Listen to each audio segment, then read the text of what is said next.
అవతాకలు జరుగుంటే ట్రాన్స్పరెంట్గా జరిగినాయని చెప్పి కమిషనర్ గారు శశిధర్ గారు కూడా చాలా ప్రూఫ్స్తో నిరూపించారు.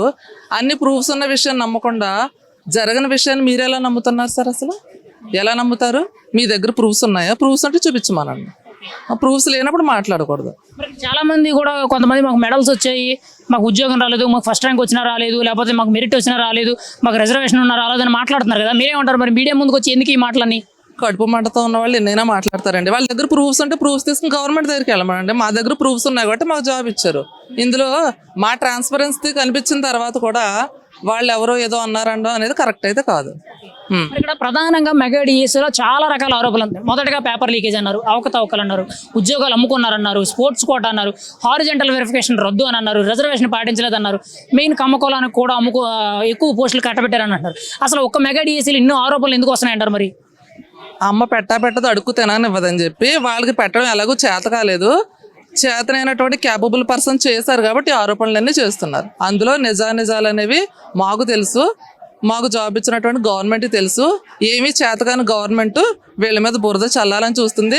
దానికి మేము సమాధానం ఈ రోజు చెప్తున్నాం. ఇంతటితో చెప్పాం. వాళ్ళకి నెక్స్ట్ టైము ఇప్పుడు 11 సీట్లే వచ్చాయి. నెక్స్ట్ టైం ఆ 11 సీట్లు కూడా రావు. మొత్తం పార్టీ నేలమట్టం అయిపోతుంది. మరి ఇక్కడ అసలు మెగా డిఎస్సీ విషయంలో ఇచ్చిన మాట నిలబెట్టుకునే విధంగా ఎవరు వ్యవహరించారు? ఏ గవర్నమెంట్ వ్యవహరించింది? మీకు న్యాయం ఎవరు చేశారంటారు? అంటే జగన్మోహన్ రెడ్డి గారా, చంద్రబాబు నాయుడు గారా? జగన్మోహన్ రెడ్డి గారు అని ఎలా చెప్తారండి? 7 years నుంచి డిఎస్సీ వేయలేదు. డిఎస్సీ అంటే అబ్రివేషన్ తెలియని వ్యక్తి గురించి ఆయన ఎలా చెప్తాం? మేము చెప్పేది కూటమి ప్రభుత్వం, ఫస్ట్ చంద్రబాబు నాయుడు గారు, లోకేష్ గారు, పవన్ కళ్యాణ్ గారు మా అందరికీ న్యాయం చేశారు. ఒక మెగా డిఎస్సీ తీస్తామని అంటున్నారు, రేపు దసరాకి నోటిఫికేషన్ రిలీజ్ చేస్తామంటారు. మీరేమంటారు? మరి ఆల్రెడీ మీరు ఉద్యోగం పొందారు, మీరు ఇప్పుడు కొంతమందికి ఆదర్శం, మీరేం చెప్తారమ్మా? మరి లాంగ్ ప్రిపరేషన్ అనేది చాలా ఇంపార్టెంట్. నోటిఫికేషన్ అయితే ఖచ్చితంగా వేస్తారు. గవర్నమెంట్ మీద నమ్మకం ఉంచండి, అందరూ బాగా ప్రిపేర్ అవ్వండి. నెక్స్ట్ టైం వాళ్ళు కూడా జాబ్ సంపాదిస్తారు. ఇక్కడ ప్రధానంగా చూసుకుంటే మీరు ఈ జాబ్ కొట్టడానికి ఎన్నేళ్ళ నుంచి కష్టపడ్డారు? అసలు ఏ స్థాయి నుంచి మీరు కష్టపడి ఈరోజు ఈ స్థాయికి వచ్చారు?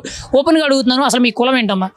మాది ఓపెన్ కేటగిరీ. ఇప్పుడు నేను వచ్చింది కూడా ఓపెన్ కేటగిరీలోనే జాబ్ కొట్టాను. నాకు మా వెస్ట్ గోదావరిలో 14th ర్యాంక్ వచ్చింది. నాకు యాక్చువల్గా నేను 10 years బ్యాక్ రాశాను. తర్వాత మధ్యలో కొన్ని కారణాల వల్ల రాయలేదు. మళ్ళీ నేను ఒక 3 years నుంచి ప్రిపరేషన్ స్టార్ట్ చేశాను. ఆ లాంగ్ ప్రిపరేషన్ ఉండడం వల్లే నోటిఫికేషన్ ఇవ్వగానే నేను ఉద్యోగం సంపాదించగలిగాను. నోటిఫికేషన్ ఇచ్చిన తర్వాత ప్రిపేర్ అవుదాం అనుకున్న వాళ్ళు ఎవరికి జాబ్ రాదు. లాంగ్ ప్రిపరేషన్ ఎవరికైతే ఉంటుందో వాళ్ళకి మాత్రం ఉద్యోగం వస్తుంది. మరి ఇక్కడ ప్రధానంగా చూసుకుంటే మెగా డిఎస్సీలో లక్షల మంది రాశారు. కేవలం ఉద్యోగం వచ్చిన వాళ్ళు 16,500 సుమారు ఉన్నారు. మరి ఈ మిగిలిన లక్షల్లో ఉన్న మంది ఎందుకు న్యాయస్థానాలు ఆశ్రయించట్లేదు? లేదంటే రోడ్ల మీదకి వచ్చి నిరసనలు తెలియజేయడం లేదు? కేవలం కొద్ది మంది మాత్రమే మీడియా ముందుకు వచ్చి ప్రెస్ మీట్లు పెట్టి మాట్లాడుతున్నారు. ఇది ఎంతవరకు కరెక్ట్?